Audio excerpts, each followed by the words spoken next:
વડોદરામાંથી એક એવી હૃદય કંપાવી દેનારી ઘટના સામે આવી છે જે સમાજની માનસિકતા પર ફરી એકવાર ગંભીર સવાલો ઉભા કરે છે। લગ્નના 3 વર્ષે પણ વસ્તાર એટલે કે બાળક ન થતા એક 27 વર્ષની પરિણીતાનો જીવ ગયો છે।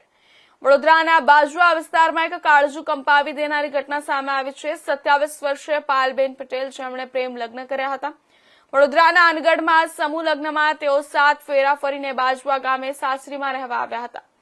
લગ્નના 3 વર્ષ વીતી ગયા હોવા છતાં ઘરમાં કોઈ પારણું ન બંધાતા ઘરમાં અવારનવાર ઝઘડા થતા હોવાનું સામે આવ્યું છે અને આ જ વિવાદ વચ્ચે પાયલબેનનો મૃતદેહ સાસરીમાં ઘરના પંખા સાથે ફાંસો ખાધેલી હાલતમાં મળી આવ્યો છે।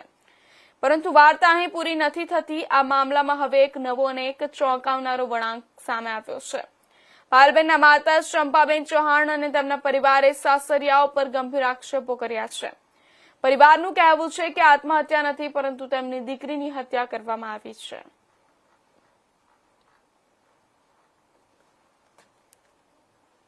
થઈ એને બહાર મારા ઘેર આવ્યા અત્યારમાં 11 વાગે તો કે મારે ગીતાની છોકરીને આવી રીતના બનાવ બન્યો છે કે ફાંસો ખાધો એ રીતના પહેલી તો વાત આવી તો મેં કીધું સારું જઈએ આપણે ત્યાં મેં કઈ લઈ ગયા તો કે બાજવા પોલીસ બાજવા દવાખાને તો મેં સારું આપણે જઈએ ત્યાં ગાડી એટલે આ છોકરીને વારંવાર એના ઘરવાળા એની નનન એની સાસુ એના સસરા શાંતિરા એના સસરા અને એના ઘરનો આદમી એનો ઘરવાળો એને બહુ જ કનરગતિ કરતો હતો। 2-3 વખત તમારા ઘેર લઈને આવ્યા હતા બનિયારા એ છોકરીને લઈને એટલે આ છોકરીને વસ્તાર નતા થતા।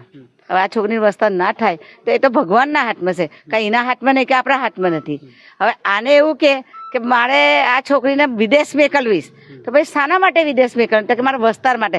એટલે આ છોકરીના ધંધા કરાવવાના હતા એને ધંધા કરવા માટે વસ્તાર જોઈતો હતો તો તે એને પહેલી એ છોકરીને બીજા ઘેર પરણાવી હતી તો ત્યાંથી શું લેવા તું એને ભગાઈ લાવ્યો એને ભગાઈ લાવીને પછી તું એને બીજે વસ્તાર કરવા મોકલેશ એટલે તું મને એવું સમજેશ કે અમે કઈ જાણતા નથી આની વસ્તુમાં।